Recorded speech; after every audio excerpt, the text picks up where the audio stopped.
Okay, so never done one of these before, so bear with me. My thoughts are kind of scattered. This happened a few months ago though, so I've had some time to figure out how to explain this. But let me give some background.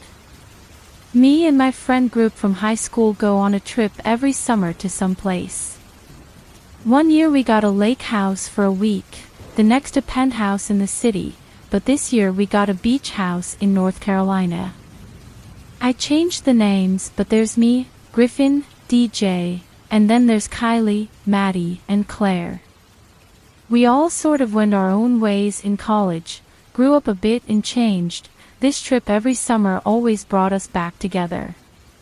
So this was our third trip and we just finished our junior year of college. We got to the house and it was sick. We practically had our own beach because the closest houses were like half a mile on either side. It was a super dope spot and we all were excited that we didn't have to worry about noise complaints or anything. We promptly got changed and made our way to the beach. Griffin and Maddie hung back to make us frozen drinks. We're pretty sure they're hooking up. Not important, I just wanted to add it cause Griffin sometimes reads this kind of shit. But yeah, they hung back and when they came down to the beach we got fucking plastered. Looking back, putting the frat boy and party girl in charge of making us drinks wasn't a good call, but damn were those drinks strong. So we all got super drunk and had a pretty solid day at the beach. About an hour or two into chilling, DJ goes, "Yo, wanna grab the spike ball and shit?" "Why? You want me to give you the smoke?" Griffin said this, then spilled his drink while laughing at his own shitty joke. "Oh shit, it's on my pants." Then he ran in the ocean. DJ and I went back to the house to grab the lacrosse sticks he brought and the spike ball net. We got to the house and grabbed the sticks and stuff from the car.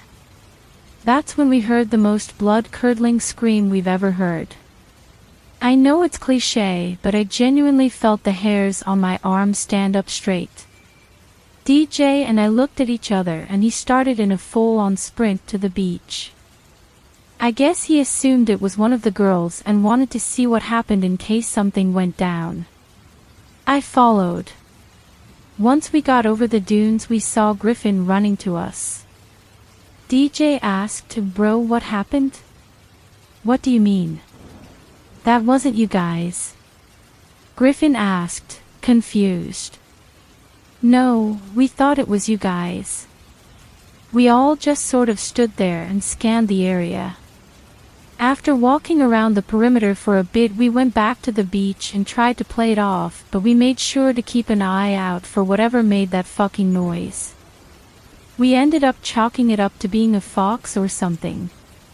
DJ was a hunter and said it was plausible, so that's all the explanation we needed and we got right back to drinking and fucking around. It did kind of kill the vibe though, so we packed up after 30 or so minutes and went back to the house. We all went to our respective beds/couch for post-beach and drinking naps. We woke up an hour or two later and continued our day. Honestly, the rest of the night was pretty normal.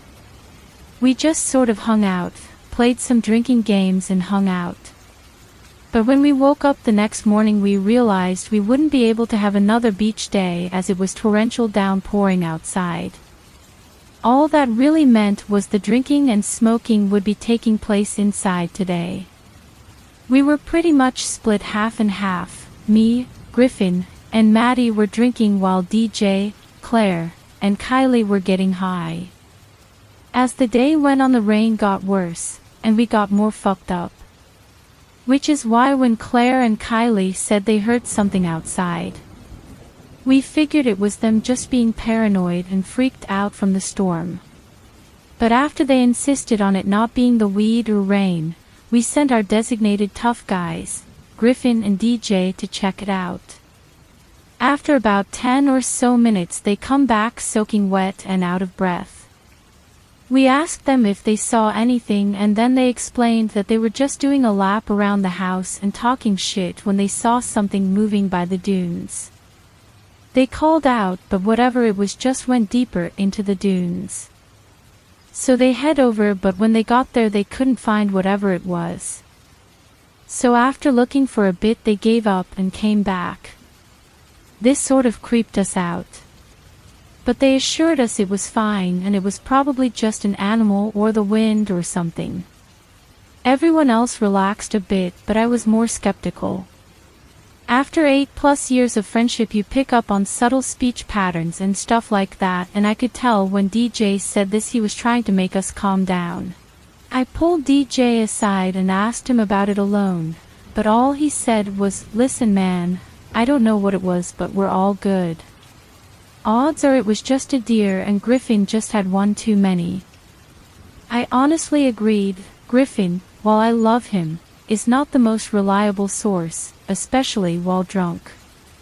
As the day went on we just hung out and tried to wait out the rain, which didn't work because it went on until it was dark out. We ended up playing a drinking game in the living room.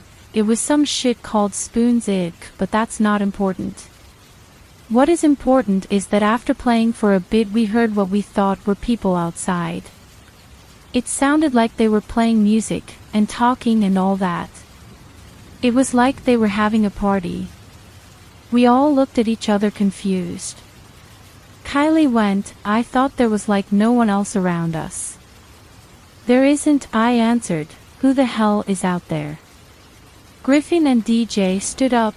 DJ grabbed a lacrosse stick and Griffin grabbed a flashlight. I was going to let them handle it, but after the girls looked at me as I just sat there I felt guilty, so I got up too. All I had was a pocket knife I always kept on me. I guess my role was moral support, as if there were people outside and we had a confrontation, DJ and Griffin would be our main assets. I just sort of followed them as they walked around the house. Like an idiot in a horror movie, Griffin shouted, "Yo! Who's out there?" and then shined his flashlight across the dunes. This time I saw it. We couldn't make out what it was, but it looked like something was moving. DJ and Griffin look at each other and take off towards it. I was hesitant, but I followed as well. But when we got to the dunes there was nothing. No people, not footprints, nothing. Nothing on the beach, no sign of anything being there. We looked around for a bit longer but couldn't find anything. So we went back to the house and locked the doors and turned on all the outside lights. We slowed down on the drinking and all just sort of sat there. The girls kept asking what was out there, but we just had to explain there was nothing. Which they found annoying. What was weird is how this affected the vibe. We never had any problems, hardly had any fights in our group. But now, everyone was on edge. Kylie and Maddie, who have been best friends since they were 6, weren't talking. Claire, who is our resident chill stoner, was paranoid as fuck. So I figured the girls were just freaked out, but when Griffin was acting off too I knew something was wrong. Griffin was one of the nicest guys I've ever met, always cracking jokes, always smiling. He was stone cold. Looking out the window, at nothing, fist balled like he was ready to fight. DJ on the other hand was drinking, way more than usual. I was also distant, just not involved in what was happening, like everything was in a fog and I couldn't connect to the conversation. I figured it was best for me to bring this up. I'm not usually one to speak up about stuff, but I just had to say something. "Guys, we gotta stop tweaking. There's nothing out there, let's just relax. Okay. Have some fun." They all just looked at me, and like that they snapped out of it. Like nothing had even happened. It's like they came out of a trance or something and then bam, we were having fun again. We quickly got back into the swing of things and kept drinking, but there was still some tension between everyone. I decided to throw on some music to hopefully alleviate the awkwardness. This actually did help a bit. The mood was a bit better. Griffin started cracking jokes again. The girls were talking again. It was going pretty well. Sadly, because of how well things were going, we didn't realize that DJ had left. He just up and walked out. We were lost in our bullshit conversations until we were all cut off by another blood-curdling scream. We all went silent, we were frozen. Something was different about this scream, it was closer. That's when Claire broke the silence. Wait, where's DJ? We all looked around the room, nothing. We ran through the house, nothing. Then all of a sudden Griffin went into fucking superhero mode. He grabbed one of the lacrosse sticks left on the table and practically ran through the door. He didn't seem to care about the potential danger. I, on the other hand, was more scared of what could be out there. But I couldn't just let Griffin go out there by himself, so I grabbed a flashlight and followed. We ran for only 30 or so seconds, yelling out for DJ. We didn't get a response. Only thing out there was the beach and the ocean. We made it to the beach, but were stopped in our tracks by a low deafening sound. The closest thing I could relate it to would be like a tugboat horn. It felt like how it feels when you hear fireworks and get that hit to your chest. It lasted only 10 or so seconds, but Jesus, those 10 seconds fucking blew. I shined my flashlight out into the ocean, but we didn't see anything besides a buoy floating 50 or so yards out. I looked at Griffin, he was fucking pissed. Stick close with me. Then he breaks off in a jog down the beach. He's scanning back and forth looking for any sign of DJ. We made it to another set of dunes, then he stopped. I stopped too and looked at him. He went from pissed to terrified. Turn off the light. I'm obviously pretty confused, but then I follow his gaze and see it. I don't really know how to describe it. It was like a giant moving mound of sand or some shit. It was shaped like someone made a shitty sculpture of a human out of sand. I honestly don't know. It had 2 arms, 2 legs, had a head-like thing, but it was more of a dome that sat on top, and it was covered with scattered rocks and seaweed. I fell back in fear. I genuinely couldn't move. I wanted to scream, but I couldn't. The flashlight got buried in the sand, and that just made it harder to make out what this thing was. I don't think I really understood how big this thing was. I was just mesmerized by it. And more accurately, terrified. Then I realized it was getting closer to us. Griffin stood there, motionless. He followed it with his eyes, but he too was frozen. While it was getting closer, it wasn't walking towards us. It was walking past us, with no purpose or urgency, like it was just going for a stroll on the beach. It walked sluggishly, like it was dragging its legs in the sand. It wasn't until it was right next to us, I mean like 15 or so feet away from us, that I realized how big it was. Griffin is just over 6 feet tall and is pretty built. He looked like a fucking child next to this thing. It had to be almost double his height and twice as wide. It dwarfed him. Then it looked at us. I could tell because it turned its head towards us, where I saw 2 divots in the sand. I'm guessing those were its eyes things. That was when a mouth formed. It opened up like a puppet and out came a muffled and echoed, "Why? You want me to give you the smoke?" Oh shit, it's on my pants. It was Griffin's voice. I looked up at Griffin and saw that tears began to roll down his face. But he still couldn't move. What the fuck? These words were broken up by Griffin trying not to burst out in a sobbing, crying fight. The thing kept walking past us, then another voice came out of it. It was DJ. "Calm down, man, you're good. Just relax. You're fine, just breathe." This must have provoked Griffin enough that he could muster up the courage to speak. Quietly I heard him ask, where is he?" The sand thing turned around and looked at us. It then lifted one of its arms in the direction it came from as if it was pointing. Then it continued walking. We didn't move. It just kept playing these sounds. There were seagulls, waves crashing, rain, fucking anything you could think of that you might hear on the beach. It had copied and was just repeating.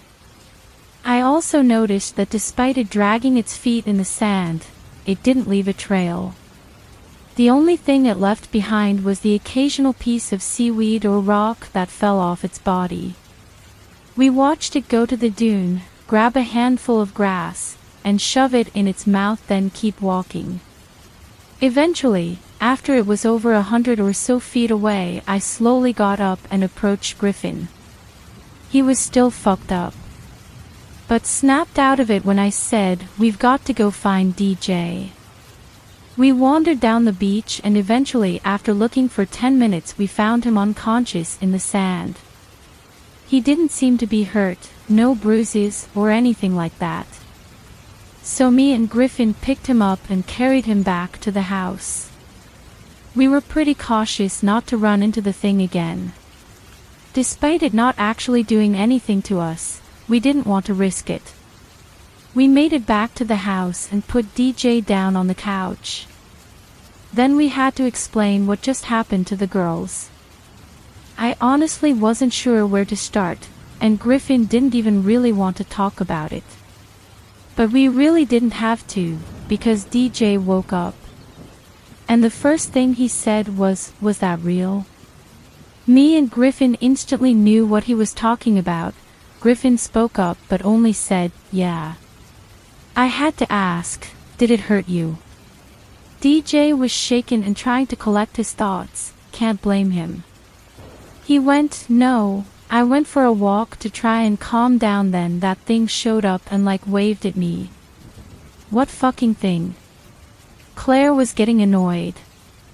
We didn't care and kept listening to DJ. Then it offered me a bunch of seaweed. That's pretty much all I remember. What the fuck are you guys talking about? Kylie was also getting annoyed. Then we started to explain the whole situation. They didn't believe us. To be fair, it is a lot to hear and pretty hard to believe, but we were getting pissed off they didn't believe it. Then, almost on cue, we heard us. Like from outside, that thing started playing, me and Griffin calling out, "DJ! DJ! Dude, where are you?" The girls went over to the window. We locked the doors, as if locking the door would stop that thing if it wanted to get in here. They said they didn't see anything but pulled the blinds down. We left the next morning. We honestly didn't really talk about it much. The car ride home was pretty quiet. We only talked about this a handful of times. Once was when we all got together over Thanksgiving break. This was when DJ told us why he really went out for his walk that night. He said he needed to find out what the fuck was in the dunes, and that it just didn't make sense. So he dipped when no one was looking because he didn't want to sound weird. Then he said he started getting paranoid and had a panic attack. The other time was actually last night. I was on Xbox with Griffin and around 1 a.m. just started spilling about how he hasn't really stopped thinking about it, and how he wants to go back. I also want to go back. That thing wasn't malicious. It almost seemed helpful from what we saw and what DJ said. If we go back, I'll update you guys, but yeah, I just wanted to tell someone about it cause right now it's pretty much just our group that knows. So yeah. Thanks, I guess. Oh, and by the way, DJ had a good name for this thing. He called it the Sandwalker.